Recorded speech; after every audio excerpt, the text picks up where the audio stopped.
Mga kalabs, ito po yung workstation ko. Pakita ko lang sa inyo, saglit lang. Kayo po ipagpalain ng Panginoon. God bless po sa inyong lahat.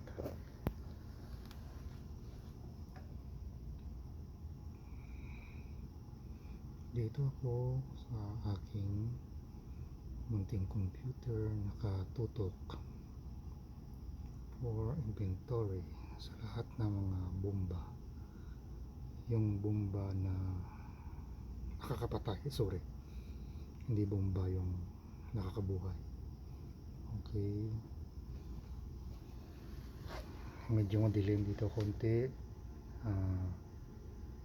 Yes, madilim nga, pero malay mo, ikaw yung liwanag sa dilim. Okay, mga kalabs, this is my first time also in vlogging. Hopefully maging tuloy-tuloy ito. So kahit madilim man yung paligid, even your surrounding is dark, maybe you are the light.